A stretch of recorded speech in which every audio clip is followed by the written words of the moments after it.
feel safe and covered and hidden. One of the biggest veils we Christian women wear, we look at God and we think, I'm not good enough.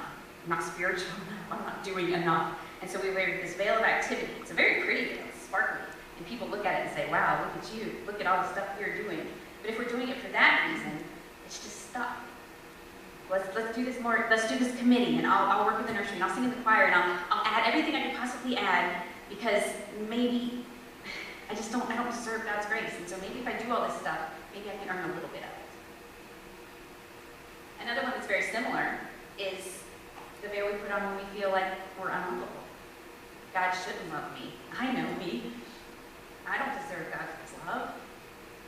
So, well, I guess I'll read my Bible more, and I'll pray more, and I'll go to church more, and I'll try to do everything I'm supposed to do so that when God looks at me, he doesn't see me, the unlovable me. He sees all this stuff I'm doing. He sees how hard I'm trying, and maybe he'll love me. Another one we wear a lot. I hate this veil.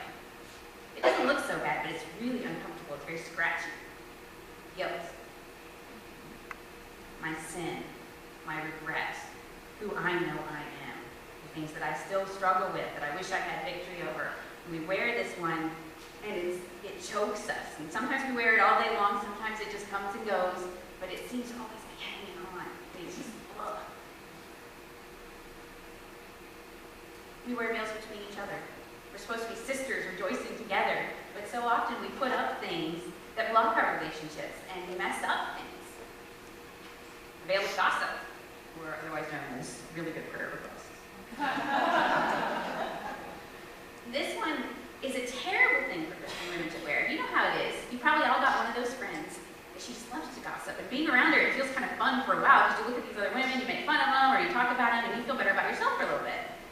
But then you kind of think, what does she say about me when I'm not around? And you realize you can't really be yourself around her. You can't really be open because you can't trust her. So this is a fun one to wear for a little while. It gets really heavy after a while. This one, holding a grudge. You don't know what she did to me. You don't know what they did. You don't know what they said and how they said it. You don't know what's happened to me. Sometimes we wear this one proudly. Look at what has happened to me. I am a victim. I deserve to feel this way. I have the right to feel this angry. I have the right to be this miserable. Thank you very much. I'm going to keep this one. Don't mess with this one. Don't tell me to do anything different. This one's mine. Another one we wear is the comparison veil. Wow, look at her. Look at all the stuff she's doing. She just got recognized. Oh, her hair. Oh, her makeup. And we're comparing the worst of ourselves to the best of somebody else. Now, tell me the honest truth.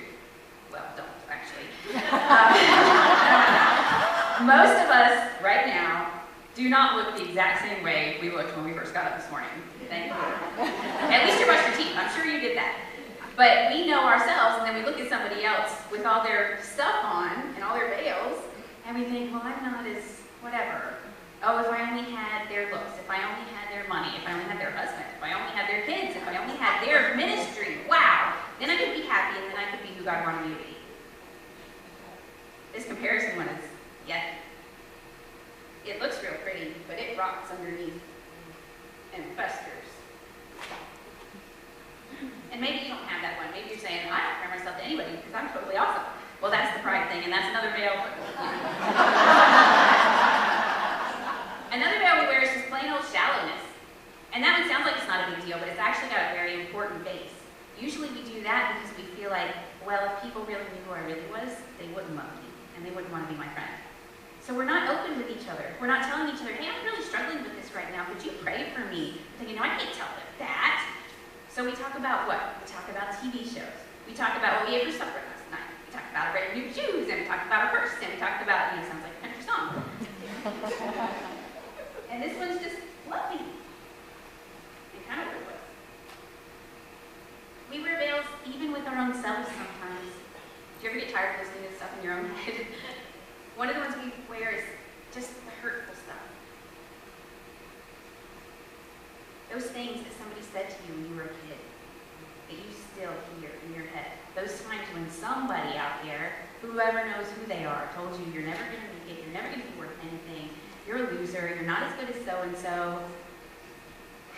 And we hear them, and they limit us, and they choke us. And so we need something to get our mind off it, how bad we feel about ourselves, how worthless we are. And so we wrap our heads up, or we easily struggle. Hey, stop thinking about it. Let's go shopping. I'll buy something, and I'll feel better about myself for a little bit. Let me just throw something in there. I'll read a romance novel, and I'll feel better for a little bit. But it's always just for a little bit. And this is always there.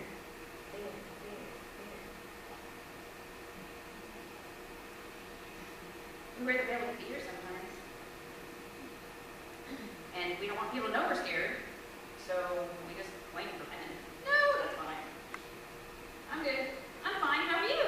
Oh, I'm good. How are you? I spent the morning crying this morning, but I'm not going to tell you about it because we're at church and we're supposed to lie to each other.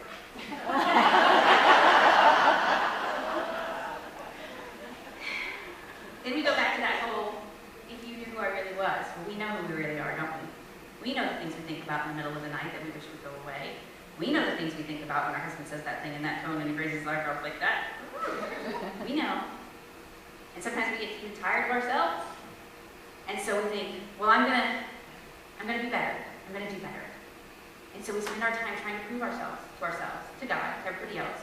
Let's add this, and then I'll be worth more. Okay, let's add this, and then I'll be worth more. There's more. We wear veils for anxiety and for worry and for all kinds of things. Just stress, and we're overwhelmed, so let's do this. And it gets heavier and heavier and heavier. Maybe this one's the one I haven't even said yet that you know is yours. And after a while, there's no place left to put them. Wrap them around the feet, tie them up. Now, for one, I look ridiculous. For another, I can't give somebody a hug for fear one of my veils might fall off. I can't reach down and help somebody up if I got to spend all my time hanging on to my veil, keeping safe, keeping covered. I can't be who I'm meant to be, and the worst thing of all